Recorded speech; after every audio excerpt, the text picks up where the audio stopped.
Hi, Jennifer. This is Max in Chicago, and I'm going to be laying low for Thanksgiving and giving thanks for being alive and contemplating why we have to socially distance ourselves because of an incompetent president and his administration.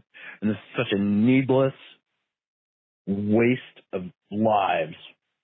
And be grateful that I'm not that stupid like he is. Thank you. Bye.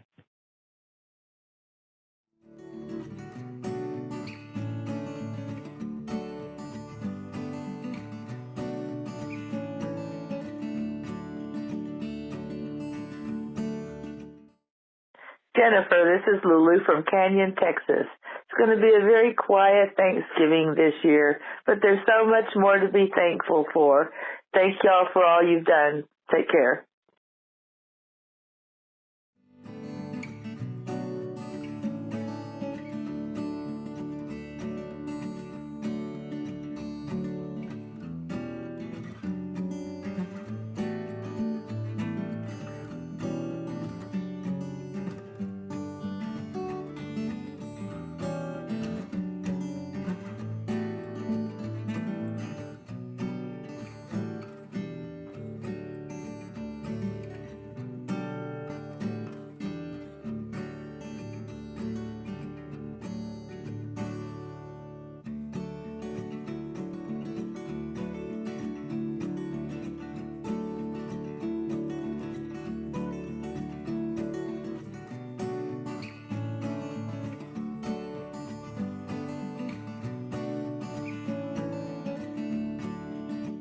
It's Tuesday, November 24th, and unlike Sidney Powell, we'll return after Thanksgiving.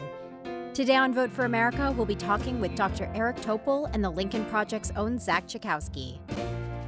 And now our host, Lincoln Project co-founder Jennifer Horn.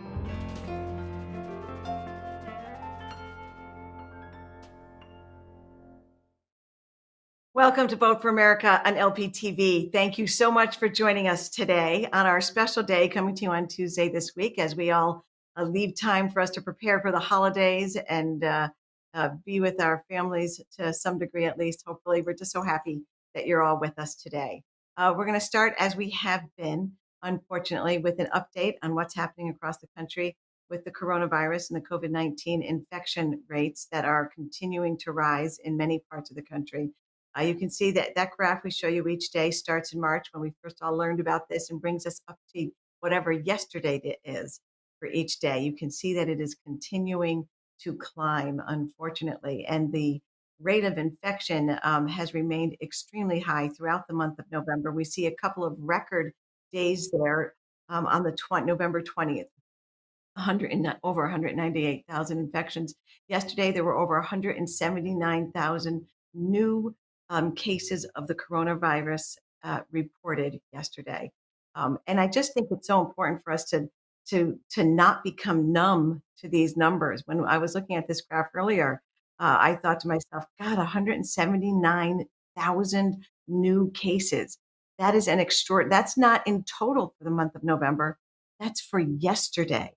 When we look at that compared to March, April, May, when we thought it was so bad then, and remember the spike that we experienced in several parts of the country in July, in the middle of the summer, we thought it was so bad then.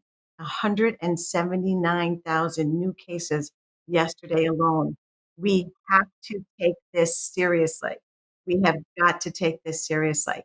Please wear your mask, take the warning seriously, socially distance. We'll talk a little more about Thanksgiving and how we can celebrate and be with our loved ones and still be safe a little bit later in the show. But in the meantime, we just all need to take this so seriously. And there was a terrible story a couple of days ago that came out of Texas about the coronavirus. And it's a story that defies everything we think we know about this disease. A small 4-year-old boy has lost both of his parents. They were 33, 34 years old, not elderly folks in a nursing home. The father became infected earlier this year while training for a new job. And unfortunately succumbed to the coronavirus. And his wife and their child, had to make their way and go on. And she was a school teacher. And early in October, became very sick quickly without any symptoms ahead of time. She didn't know that she was infected. She became very ill and passed away within hours of realizing even that she was sick. This poor 4-year-old boy now has lost both of his parents to this virus. We know what the statistics are. We know that the majority of people who become ill and lose their lives are much older, but not everyone. Not everyone. There are children who are losing their parents, children who are going to grow up without mom and dad because of this virus. There are families who have lost their grandparents, who are losing parents who have lost their children. Um, I, I don't want to sound like we start the show every day like on a downer, but at the same time, I just so much want to encourage all of you to please take it safely, take it seriously, and be safe. So much of this is avoidable. So much of this we can protect ourselves from if we take things like social distancing and mask mandates more seriously. So that's the update, unfortunately, on these numbers with the coronavirus right now. I'm very happy to welcome our guest co-host today. And this has been fun having more and more folks from the Lincoln Project joining us on the show. Zack Czajkowski, he's the political director at the Lincoln Project. I know you're all familiar with him. Zack, it is great to have you with us today. I'm so happy you're here.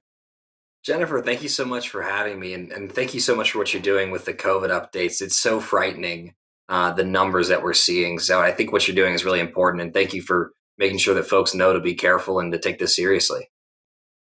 It is a big deal, and we're lucky we're going to get a chance to talk to Dr. Eric Topol in a little while, a little bit further down the show. He's an expert in COVID-19 and infections, and what we can do to try to avoid exposing ourselves and our loved ones.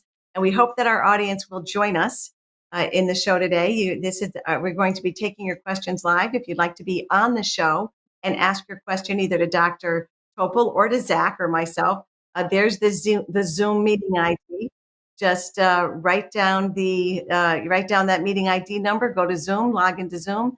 There's no password. You can join us and bring your question right to the show live. And of course, you can always send us questions at hashtag AskVoteForAmerica on social media as well. So, Zack, there's a lot going on in the world right now, in the world of politics, at least. And one of the big stories just coming through this morning is that we have another state that has certified their results some of the big states that we've been watching: Georgia, Michigan, Pennsylvania, now all certified for this election, have certified Joe Biden as the winner. And we know that those are three of the big states that Donald Trump was kind of going after, trying to flip the outcome on in some of his court cases.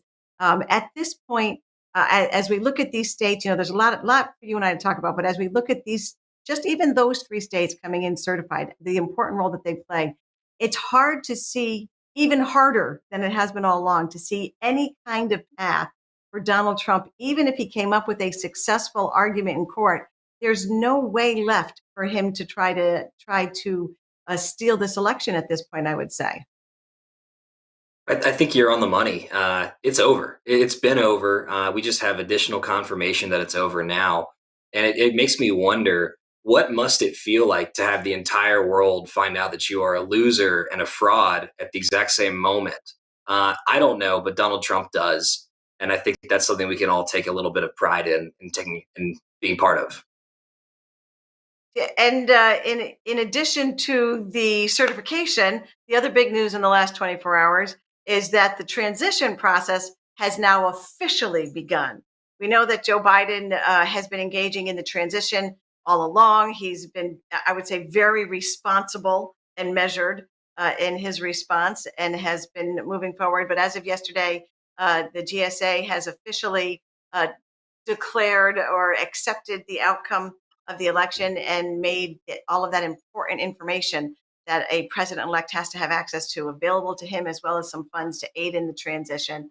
A few new GOP leaders came out over the weekend and recognized Joe Biden as president-elect as well.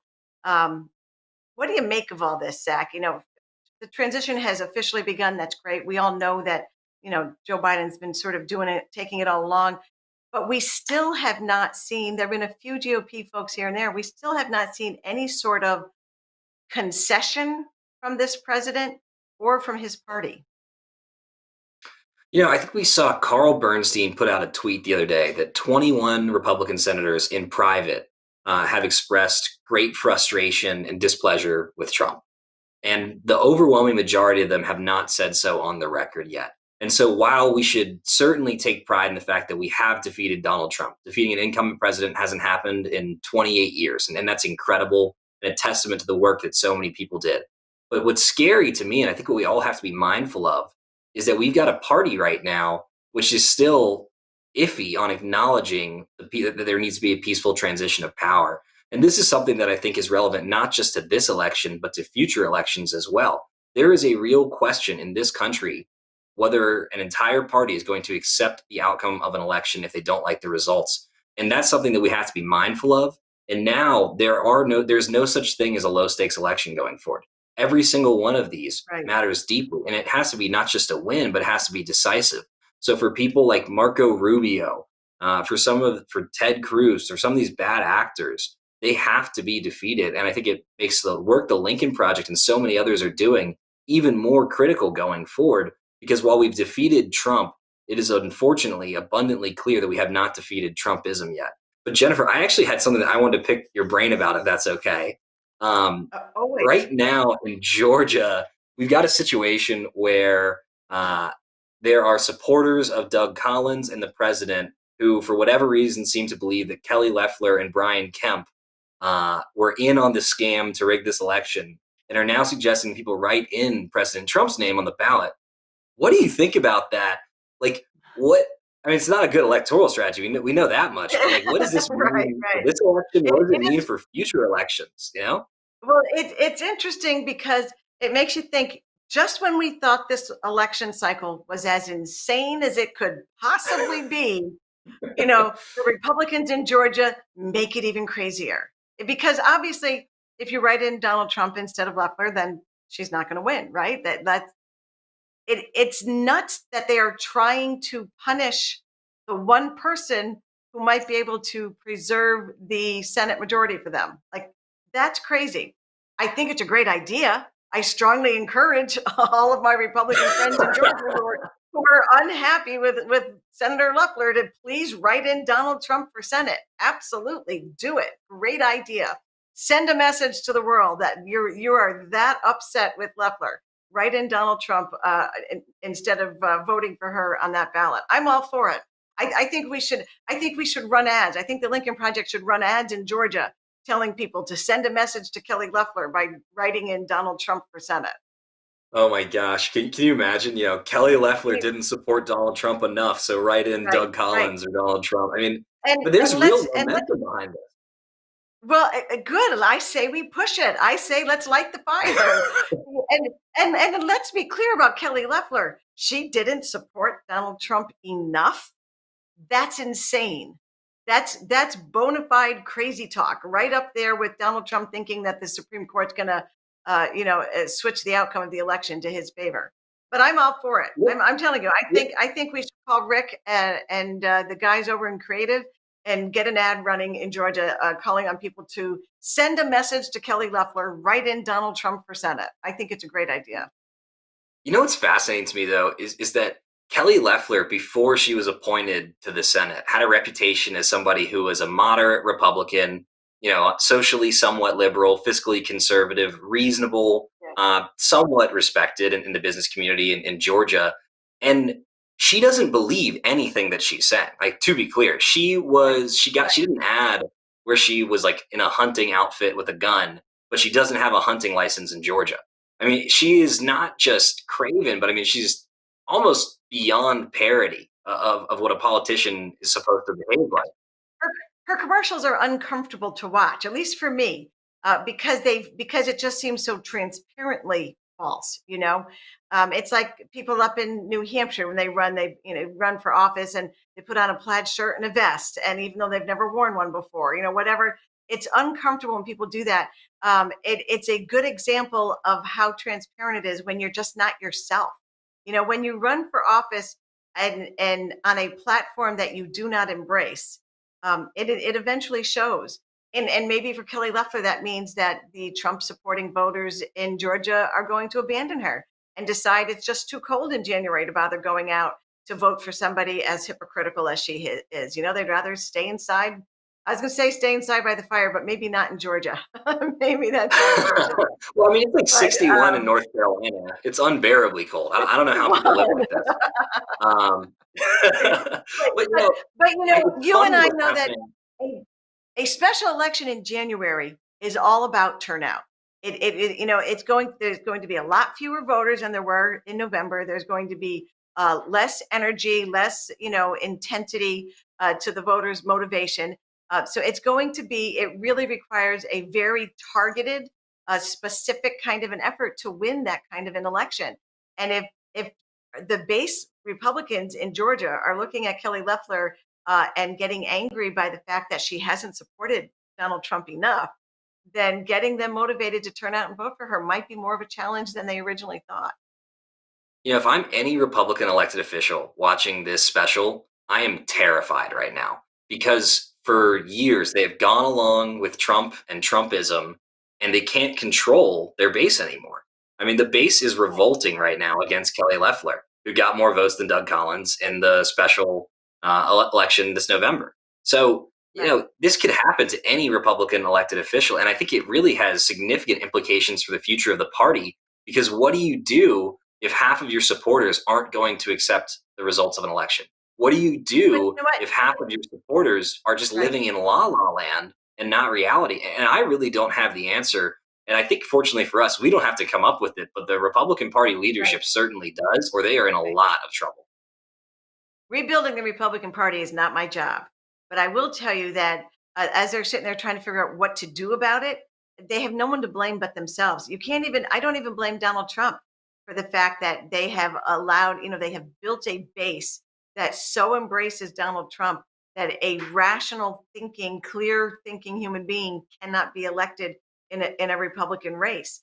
It had Mitch McConnell and Ronna Romney McDaniel and Kevin McCarthy. I say those names over and over and over again. They are the leaders of that party. Had they spoken up right in 2017, right at the beginning, had they made it clear to this president that they were not going to stand in silence, that they would not support his many attempts, dangerous attempts to damage the country, it could have had a very different outcome. I'm not saying that they would have won over, the base of Trump support, but it would have created a roadblock to that base growing so large that now the party has no choice but to play to it in order to win elections. They should have taken their medicine at that time, and they've taken the hard route then, because now they put themselves in a position where they're going to spend the next many cycles having to figure out how to overcome this, how to put it to rest. And it's going to grow. They have given it the sunlight to grow. And that's what they're going to have to deal with for the next, possibly for the next generation or more. And you know what? There is right now no cause for optimism in the Republican Party. None, in my mind. However, I do see cause for optimism for our country right now. A small group of principled people who did their duty and did the right thing ensured that we had a free and fair election, and also that the outcome is going to be upheld. And what's frightening to me is if there had been a few different people, if Raffensperger in Georgia had not been the Secretary of State, if a couple of the folks on the board that certify the vote in Michigan or Arizona had done the wrong thing, we would be in the middle of an ongoing coup right now, essentially. But they did the right thing. And it gives me great pride as an American. And I think we have to look for more elected officials that are going to conduct themselves that way. And it once was the bare minimum, but now it's the utmost necessity. And it's not something we can take for granted. And we have to be very, very intentional with who we're voting for in the down ballot. Some of these races that, maybe we don't always do a ton of research into. I know, board of, labor commissioner or, secretary of transportation for your state. Maybe you don't know a ton about them, but it's important. Some states have board of elections. Some states have county elected county positions that have an influence over these sort of things. You know what? I share your optimism, Zach. And I'll go even a little beyond what you said, because you said, had Raffensperger not been the guy, had it been someone else, I actually think that one of the great miscalculations of this president is his assumption that the majority of the world is as corrupt and as willing as he is to lie, cheat, and steal. I think that the majority of people who have or would or could have held a lot of these positions that we've seen kind of play such an important role, I think the majority of human beings would have done the right thing. I think that Donald Trump's approach to politics and power and business and personal relationships and all the other areas of his life where we have seen him be so corrupt and damaging to other people, I think the majority of people are not like that. I think he has underestimated the value of Republicans appointing judges. I think judges have more character and integrity, regardless of how they vote personally. I think that, these secretaries of state that we've seen, I think a lot of our governors we have seen step up and put the best interest of their states above what, might have been an easy way to seek favor with the president. I think that Donald Trump's great miscalculation is that he assumes that the rest of the world is as horrible a human being as he is, and they're not. It's so true. I think, Jennifer, today is Tuesday. We've got Thanksgiving coming up in 2 days, and some folks are going to be either Zooming with their families or getting meals with their families. I don't know about your family, but we do sometimes talk politics at the Thanksgiving table. We're not going to be doing it this year because we're going to be all social distancing and having much smaller Thanksgivings than normal. But how do you have these kinds of conversations if you've got family members who still support Trump or still voted for Trump? Yeah, it's hard. We talked about this on the Lincoln Project podcast yesterday with Mike Madrid and Ron Steslow. I'm sure that it's probably out there by now. And it turned into kind of a serious conversation in that we were talking about the difference between the people that we love who voted for Donald Trump. We can't make peace with the fact that they took that action, but we can love them and decide that we don't have to agree with them on everything, that we can set politics aside, that we can be together, and there's all these other parts of our lives where we build those relationships from, where we don't have to have the same opinion. But at the same time, Ron and Mike were making some really moving points about, that there are people that they are very close to that they just can't see in the same light anymore. That because they look at it as these are people who even though these individuals they may not be racist, they have chosen to vote and support an openly racist president.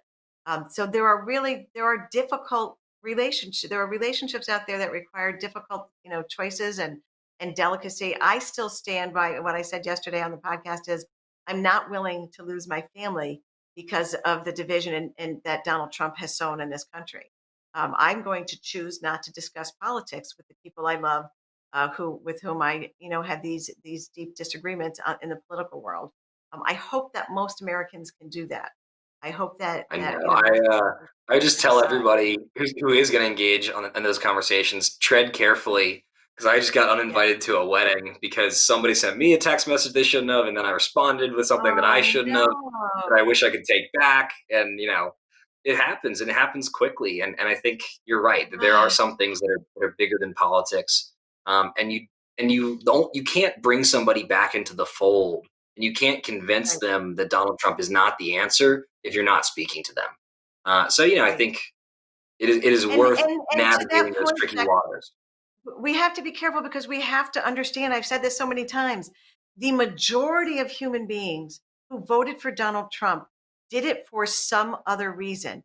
And it's complex, and maybe we can understand them individually. Maybe we can't understand them. There are people out there who are suffering, who feel left out, who are living, with an economic disparity that they cannot overcome. And we can go through all these different things that you and I know in politics inspire people when they vote or inform people when they decide for whom they're going to vote. We cannot live as a nation assuming that 70 million people who voted for Donald Trump are bigots and racists. They're not. And you cannot win somebody over or repair a relationship or unite the country if we start from the assumption that they are. So it's so hard. And you know what? My kids and I have and my husband and my kids and I have a family thread, a text thread that we've had for years. And we've talked about politics and business and family and the weather and the pets. We talk about everything on there. And every now and then it gets testy, not just over politics, over all sorts of issues. And it's something I've gotten in the habit of doing when, as the mother, I think that the conversation is getting out of hand and they all need to take a breath is, I'll just answer on there and say, like, totally out of the blue, I'll just say, I love you. Period. Like, that's it. I love you. Or I'll say, okay, I love you. You just like, and it sends the message, like the kids get it. And they dial it back, or they change the subject, or they take a breath, whatever it is. And I just think that we cannot let this president and what he has tried to do to our country truly destroy our families for the long run. And so that's on us. Like, we have to be willing we're to let. lucky. We've got a loophole in the South where as long as you say "bless your heart," you can say pretty much anything after Oh, is that, that how and it you get goes? a pass. Bless your Is heart. that, That's the dumbest Zach, flipping thing I've ever is heard in that, my entire life. is, is that You bless know, your heart, all you all? Isn't that how you say it? bless Bless your heart. your Yeah, heart, it's like, all you all? if you're Yeah, gonna that's, say something yeah, happy, as long as you say "bless your right, heart" first, you're not. You can only be in but right, so much trouble. Bless your heart. right, Voting for Donald Trump was nuts. Whatever it is that you want right. to say. Insane. You are insane. So, so Zach, I think we had a couple of tweets come in, at least one that I know for you before we move on to our next topic here. We had a tweet with a question that came in regarding the Georgia election that I wanted to make sure that you had a chance to Sure. answer. What is the realistic probability that both Ossoff and Reverend Warnock will win the Georgia Senate races? Yeah, That's a yeah, tough it's a one. great question. I think one thing that's important to note is why Georgia has this system. This kind of runoff system was created in 1962, and it was a Jim Crow era system with Jim Crow in mind. And the whole notion was if you had a bunch of white candidates running and only one African American candidate, and African American voters consolidated behind that one candidate, then you'd have more African American elected officials. And that's why they created this system, to prevent that from happening. So this is designed to suppress the vote. It is designed to create a situation in which there will be lower turnout, specifically lower African American turnout. So it's going to be a challenge. I think we have to be very honest with ourselves that in all likelihood, in a normal runoff, Ossoff and Warnock would not win. 8 of the past 9 of these kind of runoff elections have gone to the Republican. However, this is not a normal election. This is not a normal year. Donald Trump is not a normal president. It can be done. It is going to be a challenge, and it is going to be close. And it's going to boil down to whether or not Democratic voters show up and whether independent voters show up Right, and then break towards Ossoff and Warnock. But it's a pure turnout game, and it's right, going to be tough. But I just really, really want to stress that not only can we win, we have to win these races. So it is worth fighting the fight. And I believe we ultimately will emerge successful. But I know that it is going to be quite a challenge. And Jennifer, what are your thoughts? I mean, it's going to be a tough one, yeah. but can we do it? You know what? It goes back to what you said, near the beginning of that. This is not a normal year. Donald Trump won Georgia. I mean, Donald Trump lost Georgia. Biden won Georgia. That's not a normal year. That's an indication of where the intensity and the enthusiasm among Georgia voters is this year. So if there was ever an opportunity to defy the odds, this is certainly the year where, that would be it.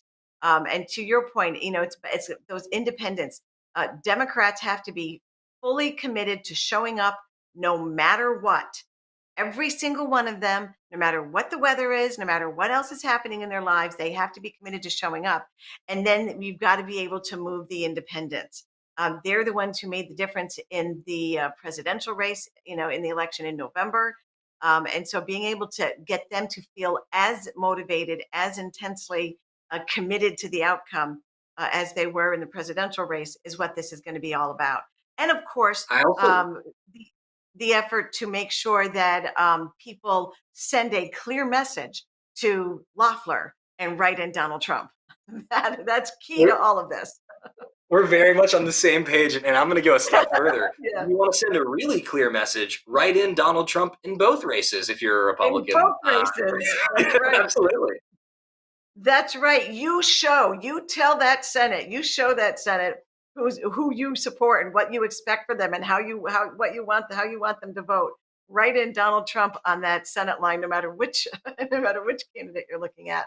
So you're Jennifer, one right. thing that's also critically important to note is that with the surge in cases we're seeing right now from the coronavirus, don't leave voting to chance. You might not want to vote on election day. You might not feel comfortable voting early even. So request that absentee ballot. You can do so online and then drop it off in a drop box. It is a critical election. The holidays are coming up, and we all know how it goes, right? You got Christmas or Hanukkah, and then you've got New Year's, and maybe you don't get to early voting, and then there's this huge spike in the coronavirus, and you don't want to vote in person Right. because you wouldn't feel safe. The best way to prevent being in that situation is by voting by mail and requesting an absentee ballot. So if you live in Georgia, if you have a friend that lives in Georgia, if you have somebody you used to work with, so just anybody that you know in Georgia, ask Right. them to request an absentee ballot today, and then ask them tomorrow, Right. and then ask them the day after that until they text you back, fine, I did it, leave me alone. And then you can start asking And them that if they've turned it in. if they've sent it back in, yeah, and that's a great thing. People always want to know, I don't live in Georgia. How can I help? What can I do? Well, a little thing that you can do is every now and then on social media, just put it out there and say, if you live in Georgia, have you requested your absentee ballot yet? Have you voted for the Democratic candidates? That's a small thing. And after the holidays, as we get closer to this, I'm sure there will be lots of other things that we will be asking supporters of the Lincoln Project to do to help make sure that we win that seat in Georgia as well. We have a second tweet for us, question for you as well from our audience, Zach, from somebody who is as worried, I think, about Donald Trump as you and I are. Can we pull that up? I know there's a second tweet waiting there with a question for Zach. And there it is. That how can we totally get rid of Trump so he has no influence over future elections or Biden policy? We need to neutralize him fast. I kind of think this is interesting because I think this person is speaking to the future. We theoretically got rid of Donald Trump. He lost the election. As all of us at the Lincoln Project have been saying all along, January 20th is going to come around and he's not going to be president anymore, no matter what he's doing or thinking or saying or tweeting. But his influence is going to remain. I think that question was more about Trumpism, Zach, probably than Trump himself. I think what I'll say is you can never ignore the president of the United States. You can never ignore what the president is doing and what the president is saying because it has such a massive impact, not just on our country, but on the world as a whole. You can absolutely ignore a former president. You can absolutely unfollow Donald Trump the second that Joe Biden takes the oath of office. You can stop watching any TV show that has anything to do with Donald Trump. And you can certainly not watch Trump TV, which is what I assume OAN is going to become in a few months. There is no need to fan the flames any further. We don't have to take him seriously. We don't have to listen to him. I think, like we touched on earlier, Jennifer, the Republican Party has to reckon with this, but we don't have to reckon with Donald Trump anymore. We already did, and he lost. So ignore him is what I would say as much as you can. I think it is unfortunate but true that he is going to remain a force in the Republican Party. But Jennifer, that's your area of expertise more so than mine. What do you think? I think you got it. Unfollow the Twitter. That's step number one. I don't think we have to worry about Joe Biden succumbing to Donald Trump and his influences once he is sworn in and becomes president of the United States. We have a great guest coming up after the commercial break, Zach. We have Dr. Eric Topol. He's an expert on COVID-19 and the coronavirus. You're going to have an opportunity, folks in our audience, to ask your questions directly and make sure that we get you all the information that you're seeking. So we'll be right back after this, a message for you from the Lincoln Project.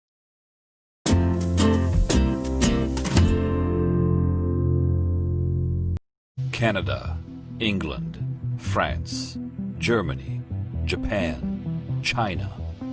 Heads of state from all of these nations and more have done something that few Republican senators have managed to do. Congratulate our new president, Joe Biden, and vow to work with him. Instead, they are silent. Silent about the victory of their friend and former colleague. Silent about an incoming president they've already acknowledged will work across the aisle with them. A man they worked beside for decades, from the Senate halls to the West Wing. There's only one reason for this damning, shameful silence: fear. They're afraid of appearing disloyal to Donald Trump. Afraid of the tweets, the mockery, and the childish tantrums they'll endure from a defeated man. A man who will be gone soon. History is being written, senators. And while you cower, the American people are watching, along with the rest of the world. All waiting to see if you'll find your moral compass, or prove you never had one. The Lincoln Project is responsible for the content of this advertising. It's now time to remove the word republic from the Republican Party. These hypocrites in office don't care about our republic. They don't care about our democracy or the Constitution they swore on a Bible to protect. No. In standing behind a president who has brought international shame to the Republican Party, we have seen their true colors, and they are treasonous, unpatriotic, downright despotic, but most importantly, dangerous. Because while Trump has shown himself to be feckless and pathetic and unmoored in the chaos he has attempted to sow, there are others waiting in the wings, waiting for their turn to dismantle our democracy. And they are not so vacuous and insecure and self-absorbed.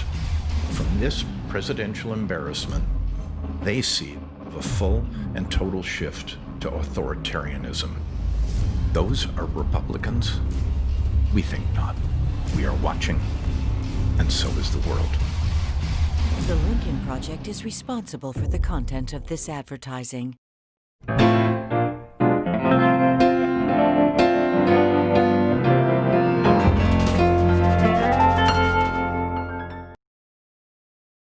Welcome back to Vote for America on LPTV, where I have my guest co-host today is the Lincoln Project's political director, Zack Czajkowski. Love having him with us.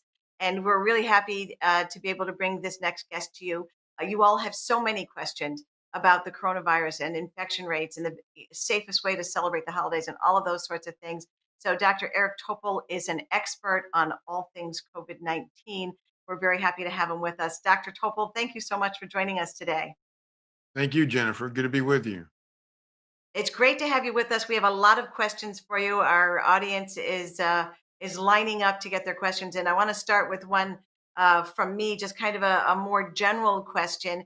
I was just reading the other day that there are we expect over 50 million Americans to be traveling on Thanksgiving in spite of the restrictions and the warnings and the concerns that so many people have about the spread of this disease. So, can we start with, for people who have decided they are going to travel or gather, with family outside of their own household, even if in small numbers, is there any advice we can give them other than reconsider and don't do it, to how they can be together more safely? Right. Well, I mean, it's unfortunate there's so many people, tens of millions of people that are traveling when we know that that would make things worse. They're already in a pretty desperate situation here. Nowhere worse anywhere in the world. But if you are gathering, being outdoors, wearing a mask, being as far away from other people, if you're indoors, as much ventilation, windows open. I mean, these are sort of things that help. The better the mask, the better protection. Multiple layers of cotton, a surgical mask is even better, or an N95. So these are things that can be done to mitigate the risk, but the best is not to travel, not to gather, that is. Yeah, and So, it's Dr. so hard Topol, for people to accept. Oh, go ahead, Zach. after you, Jennifer. No, I was just going to say it's so hard for people to accept, because they want to be with family and they want to celebrate, but it's a small sacrifice and a limited one for the long term Yeah, goal. Go ahead, we'll Zach. We have a question. So, Dr. Topol, one of the things that I'm concerned about, and maybe you can assuage my concern or just tell us the facts on this, are the secondary and tertiary infections of folks that are traveling. So, if somebody's traveling for Thanksgiving and they are infected and they pass it on to other folks unknowingly, who then travel for Christmas or Hanukkah or New Year's, are we going to see compounding cases that are going to make this exponentially worse, or are we going to see a roughly steady rate? Like as it appears to be somewhat leveling off over the last week or so. Yeah, I don't know that it's really leveling off yet, Zach. I think the virus has no problem in finding people to infect right now, unfortunately. The effects of the Thanksgiving weekend will largely be confined to the 2 weeks after. But as you're pointing out, then there's yet more propagation from those people to yet another wave. So, it's not like having 400,000 people at the Sturgis rally all come together. At least it's much smaller numbers of people. Hopefully, it won't be anything like that, because we've seen what ultimately occurred in that portion of the country, which is the worst in the world. But there will be a chain of transmissions, infections that you're alluding to, uh, and the first batch of those will be within a couple of weeks of these gatherings, particularly when there's no protection, and all the things that we know that would reduce likelihood are not honored. Yeah, and those are exactly the kinds of things I think that people need to understand as we're going into this holiday and into the Christmas holidays as well. We have a caller question for you from one of our audience members, Dr. Topol. Elizabeth, where are you from, and what's your question for the doctor? Good afternoon, Jennifer, Zach, and Dr. Topol. Thank you for taking my question. I'm Elizabeth White, and I'm from Harlingen, Texas. And my question is related to conversations that I've been having with friends. And I'm concerned because they are worried, and their concern is that of the side effects and what they've heard, that they don't want to obtain the vaccine. And it's a wonderful vaccine, and I believe that everybody needs to take it because of the pandemic and the extraordinary, horrific infection rates that are rising in our country and in the world. But as far as the side effects, do I understand correctly that those are short-term side effects that will eventually, within days or in a few weeks, be out of a person's system after they take the first injection and after the second? Right. Elizabeth, thank you. That's a great question. So, Dr. Topol, there's a couple vaccines out there that we're hearing about. What can you tell us about all of them and the kind of the path for vaccines going forward? Yeah, well, the last 2 weeks, there's been a lot of great news about the vaccines, particularly two of them that had 95% efficacy, which means that the overwhelming majority of people who get these vaccines will have protection, and that likely will last at least a year and maybe longer. Now, with respect to the side effects, everything so far is confined to that injections that you were just asking about, but they're local. They're a sore arm. There's potentially some fever or chills or aches, but these are not something that are serious. And the trade-off of some minor short-term. We're not even talking about 2 weeks. We're talking about 2 days. Um, you know, Both of the RNA vaccines, the Pfizer and the Moderna, had excellent uh, safety, including these local effects. They were not severe, warranting concerns about the safety of the vaccine. Now, it's possible when these vaccines go into tens of millions of people, we'll learn some things that we don't know yet from trials that are 30, 40,000 people. But right now, the safety looks really good and the efficacy is extraordinary. So we're very lucky, because if we didn't have vaccines that had this kind of profile, we would not have the look of getting out of the pandemic next year. So it's exciting. It's the best thing that could have happened since the pandemic started. So, Dr. Topol, I think we have another tweet that we're going to read out for you, a question from one of the viewers. So if we could pull that up. I heard Eric Topol on the New Abnormal podcast recently. He was phenomenal. Congratulations, doctor. Could he comment on how the vaccine distribution is going to work, specifically given the transition between administrations happening right now? Wow, what a great question. Dr. Topol, what can you tell us? Well, first, I did really enjoy that podcast with Molly and Rick Wilson. That was fun. That was the day of the first vaccine, Pfizer, that the data were released a couple of weeks ago. Now, the distribution looks, as far as a plan, looks phenomenal. It's being done by Operation Warp Speed. It's involving the military. Every single dose is digitally tracked as to going throughout the country and who it goes to. So it looks great. Now, can this country pull it off after all the problems it's had with testing and all the other public health issues? But this one has a lot of promise, and we will know December 11th is a likely day that the distribution will start. And that day, it's like press a button and it'll be going everywhere. So healthcare workers will go first, and there's a very staged plan as to getting the high-risk people first, and then progressively getting everybody who will be willing to take the vaccine throughout next year. And I'm hoping that this distribution goes as scheduled and as planned, because it looks terrific. And that along with a powerful vaccine will get us where we want to go faster. That is great to hear from you, Dr. Topol. There's been so much confusion and division over this. Like the pandemic has become so politically divisive that we need this kind of information from people like you who are in the medical world, who are not partisans, who can bring us educated, science-based information and answers to these questions. So we appreciate that. We have another tweet for you from our audience coming up. Jennifer, one question many have is what happens after you get vaccinated? Do you resume pre-COVID activities, still socially distanced with mask, or what? Trying to understand what happens post-vaccine. All right. Great question. That's a complicated question. Yeah. Yeah. I mean, post-vaccine, first of all, you got to wait 2 weeks after the second dose. And then you should be rendered to have, high levels of immunity. So first is the timing. Second is the mask story. So we're going to need to wear masks for a good part of next year until we know two things. One, that you're not a carrier, because the vaccines are designed to prevent illness. But doesn't mean that the virus can't live in your nasal mucosa and be a carrier to get others infected. So wearing a mask is still, until we know more, protecting other people in case you may be a carrier. So the vaccine's preventing you from getting sick, but it doesn't necessarily prevent transmission to others. We'll know more about that over time. The other thing is not everyone will develop high levels of the neutralizing antibody. That's why it's not 100% effective.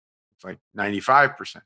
So the point there is you may be one of those unlucky ones for whatever reason that you didn't get high neutralizing antibody. So we don't know if you are fully protected. So we're going to wear vaccines until we get this virus under control and we know more about this asymptomatic carrier transmission story. The masks are going to be key. Distancing, obviously, when possible, but the masks are going to be the big part of this in terms of added to the vaccine. So, Doctor, we've got a live caller for you that I think we're going to bring on the show now. T. Nessa, I think you've got a question for the doctor. Hi, it's Denise. Oh, sorry.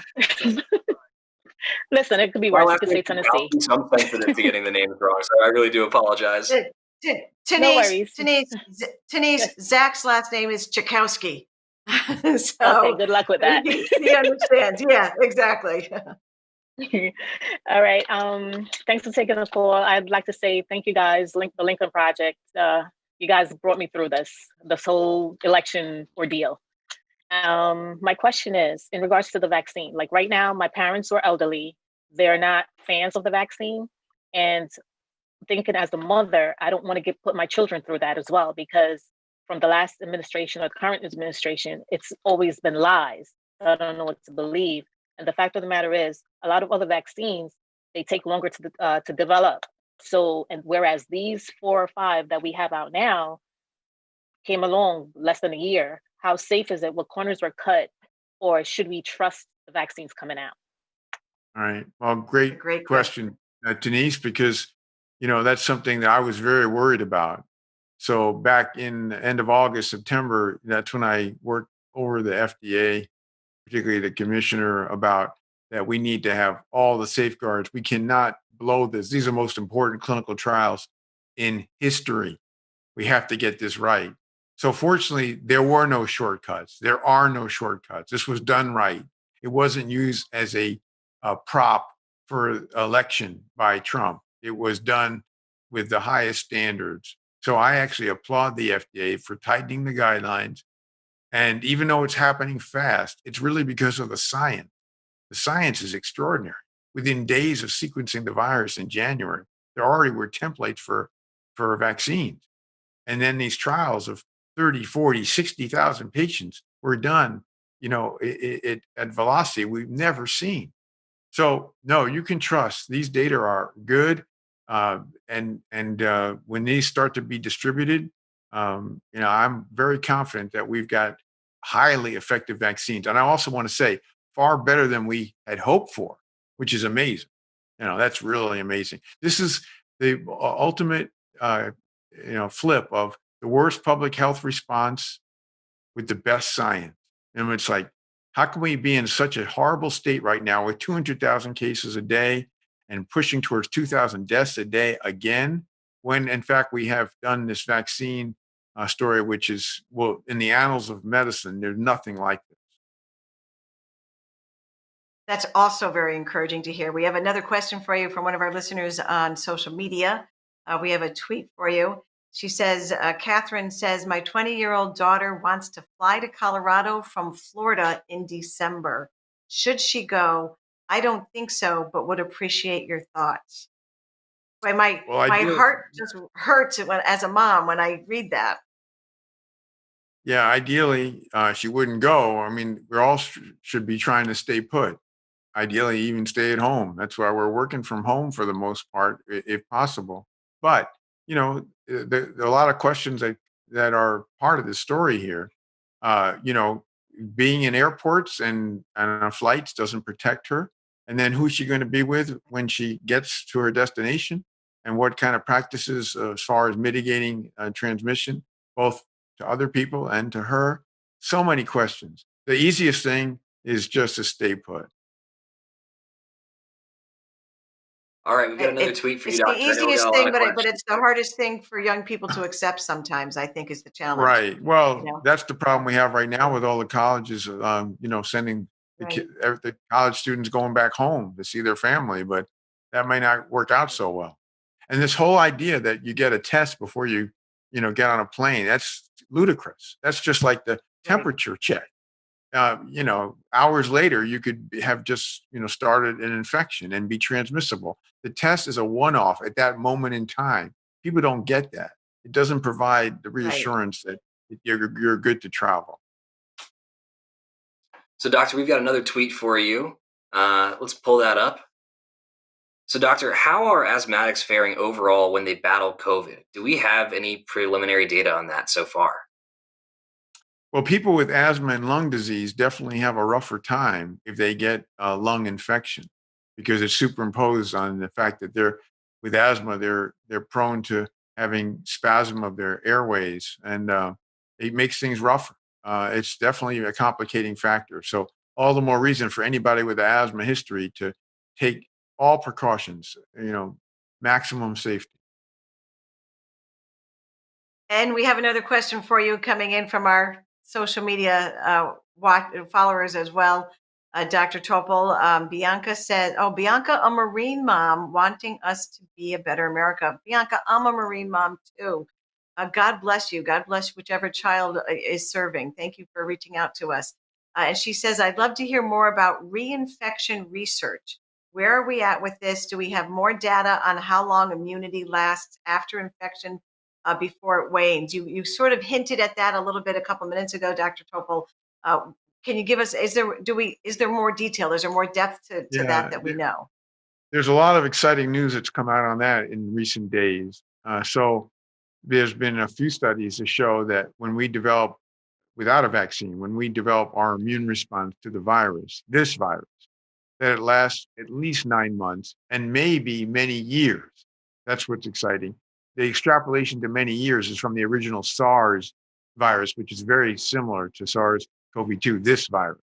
And that was, nearly 2 decades ago. People are still having strong neutralizing antibodies. So that was good. Now, the second thing is reinfections. They're so rare. We only have about 30 documented with genomics of the first infection and the virus sequence of the second infection. There may be more than 30, but even if there's 100, that's compared to tens of millions of people who've had infection. So our immune system response to this virus is really good because reinfection is really rare. And then finally, with the vaccines, the hope is they're better so far, the 2 RNA vaccines, than our human response. They're superhuman. And so the whole idea there would be maybe we'll get not just a year and need a booster, but maybe we'll get multiple years, and that would be phenomenal. We don't know that yet. It's going to take these trials that are ongoing to determine it, but at least we can hope for it. And that was going to be kind of my follow-up question on that. You may have explained this, and I just am not medically educated enough to have caught it. I think you sort of just hinted at this. I get a flu vaccine every fall, and my understanding is it's because the flu changes, and what flu virus is out there can be different from one year to the next. Is my very basic understanding of why we get that vaccine every fall. Is it possible that that's the path that we're going to be on with the coronavirus?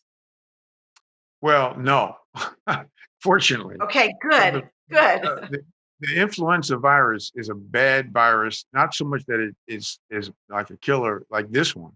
Uh, Obviously, it can be lethal, but it's nowhere near like the SARS-CoV-2 now, or COVID, I should say. But the difference is the flu virus is very fastly evolving. So the vaccine, which only works 40% of the time, 50% max, it just depends on which strain that's happening that year. And so, unlike COVID, this virus hasn't mutated in any significant way, really, since the pandemic started. I mean, there's this 1 point mutation that has made it somewhat more transmissible, but unlike flu, it's like the opposite. It's really, really slow. And if you're going to pick a virus that you want to fight against, it would be the one that doesn't mutate in a significant way. Because if it's like flu, that's what makes vaccination all the more formidable, and that's why it's a weak vaccine, unfortunately.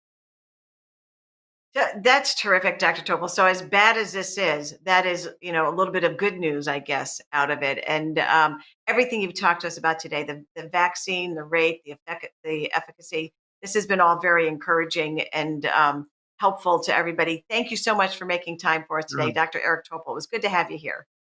Great to be with you, Jennifer and Zach. Take care. Thank you. So Zach, I hate to even use the phrase silver lining, because this has been so devastating. The effects and the outcome of this pandemic have just been so horrible. But I am, at least personally, a little bit encouraged by what Dr. Topol brought us today. I had some of the same questions that our viewers did. Can we trust this vaccine when we see the conditions under which it was developed, with so much political pressure and so much, misinformation back and forth? He says, yes, you can trust it. He's encouraged by the process that they went through. The idea that mutation is very slow with this virus, so that we won't have to, worry about developing new vaccines on a regular basis. And then, of course, probably the most important thing that he said out there is, keep your Thanksgiving celebrations small and limited. As hard as that is, let's not turn the entire holiday into a national super spreader event. Absolutely. I think one of the things that maybe folks aren't aware of, but it certainly made me feel better about the vaccine as well, is that the first folks that are going to be getting these are going to be the doctors and healthcare providers. A doctor and a healthcare provider would not get a vaccine if it wasn't safe and if it wasn't necessary. So I think that we can all rest a little bit easier knowing that this is going to be something that is going to help us get back to whatever the new normal is quicker. So yeah, got to get those vaccines. And I got to tell you, Dr. Topol was so impressive, and I certainly feel better about what the future holds. I know right now is a time of crisis and incredibly scary, but there is a light at the end of the tunnel. And I think that being there really, really is a relief for myself and millions of other folks. Yeah, absolutely. And so, Zach, let's wrap up by talking just a little bit about your Thanksgiving. How are you going to be celebrating this year? So we are going to do a Zoom with family. My girlfriend and I are going to do an outdoor dinner with my parents, who live 15 minutes away. We are going to have two separate tables, so we are going to be as safe as we can be. We got some space heaters. It's going to be in like the mid 50s, which is too cold for me. But my parents have space heaters, so good. And I think that we are going to be able to do it safely without travel. And I'm sad that we won't be able to see my little brother, who's up in Massachusetts and can't make it down because of the coronavirus. But we're going to find a way to make it work and still feel like a big family. What about yourself? How are you going to adjust to the COVID? Well, the same thing. Thanksgiving at our house is usually, believe it or not, between 50 and 60 family members. Thanksgiving, and a lot of people, Christmas is their big celebration. For us, it's Thanksgiving. My dad's side of the family has been getting together for as long as I have been alive for Thanksgiving. I missed it once when my son got married on Thanksgiving weekend, and I had to be home to get ready for that. So this will be the second time in 56 years that that's not the way we celebrate Thanksgiving. But as we've all been saying, it is a small sacrifice to make for the long term, good, for the good of the community, the good of the family. A couple of my children who are part of my COVID pod to begin with will be able to be with us, and we'll have a quieter, smaller celebration here. But like you, we're planning to spend a lot of that time outdoors. We figure celebrating Thanksgiving around the fire pit in the backyard maybe will become a new tradition in the future for us, because that's what we're doing this year. So before we get out of here, and I know we're running short on time. We're 2 days away from Thanksgiving. I know that there are lots of scary things happening right now, and it is a time of crisis. But what's something that you're thankful for as the year is coming to a close? Don't make me start crying, Zach. You have, I am of course very, very thankful for the good health of my family. My children are healthy and happy. My father has been able to remain healthy during these kind of perilous times. So I'm very grateful that my family, so far has been spared any direct loss because of the coronavirus. What, other than those two adorable puppies that are usually running around your feet, what are you thankful for? I'm thankful for the fact that the American people did the right thing. An incumbent president hasn't lost in 28 years. It's a big deal, and I know that we didn't beat everybody that we wanted to defeat, and I know we didn't win by as much as we wanted to. And in the days after the election, I think we all grappled with that, but we still did the right thing. We still stepped up as a country, and I think that we can all go into 2021 feeling much better about the future than we feel about the present. And that's something that is going to give us all more time to sleep. We're all going to be a little more relaxed, and maybe we can get some more things back on track. And I'm just incredibly proud to have been part of that effort, which you, and part of the Lincoln Project, which you were one of the founders of. And so thank you for this opportunity. And thank you so much for all the work that you've done to make this possible. Oh, Zach, I'm thankful for you and for everybody who was part of that effort. Thank you so much for being here today, Zach. Zack Czajkowski, the political director of the Lincoln Project. Zach, it's always great to have you. I look forward to having you back. And of course, thank you to all of you for being here, for always tuning in, for being part of the show, for sending in your questions and your concerns. A big thank you to Dr. Eric Topol for being here to answer all those questions today as well. And I just want to finish by wrapping up by talking just a little bit about just for a minute or two about Thanksgiving and kind of what this year. 2020 has been a tough year for everybody. And we're, kind of at that time of year where we're supposed to be thinking about what we're thankful for and celebrating the joy together. And I know that for a lot of people, it's really difficult. And I understand that. I get that. And I think it's okay for us to acknowledge that. It has been a year of loss for our country. All of us, to one degree or another, whether it's just simply a loss of routine, a loss of a little bit of freedom, or something overwhelming and extraordinary like the loss of the life of a loved one, somebody that you're close to, that you care about and depend on. As many of you know, my mom passed away earlier this year, and it's hard, and I get that, and so I guess I understand that feeling. I understand that loss, and that it's difficult to embrace the holidays from that perspective. And we all feel that. But what I want to encourage you to do is, I've spent some time in the last couple of days thinking about my mom and thinking, what would she say in this moment? What would she tell me if I, tried to explain to her how I was feeling right now? And she would say, it's okay to be happy. It's okay to embrace the joy. It's okay to be thankful for the things in your life that are good.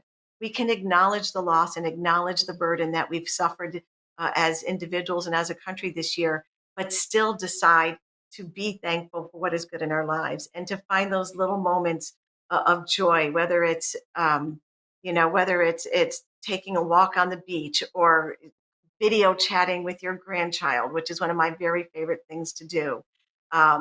Just sitting down and enjoying a warm fire, whatever it is, the little things that bring you happiness. to embrace them and really kind of settle into those moments and enjoy them and celebrate them. Whoever you're going to be with on this Thanksgiving, I wish you all health and happiness and safety. Please do be cautious. Please do be careful about putting yourself or others at risk. And know that, like all the other challenges that you face in life, this one is temporary. It's not going to be here forever. Next Thanksgiving, next Christmas is going to be a whole different story. So I wish you all the very, very best. I hope you have a wonderful holiday, that you're able to be connected to the people that you love. And I look forward to seeing you back here next Wednesday at 2:30 Eastern Time, when we will be returning to a more regular schedule for you. Thanks for joining us at Vote for America on LPTV. The end is coming. The end of the noise and lies. The end of the chaos and division. The end of the hate. In its place, a new America is ready to stand tall again, ready to restore the goodness in the heart of our nation, ready to put people before politics, ready to lead, to innovate, to grow, to heal. It won't always be easy. There are tough times to come, COVID to be defeated, an economy to restore. But that new day is coming. A day when words like caring, competent, and professional won't be insults.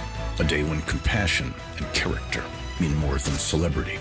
A day when every American's rights are respected and valued.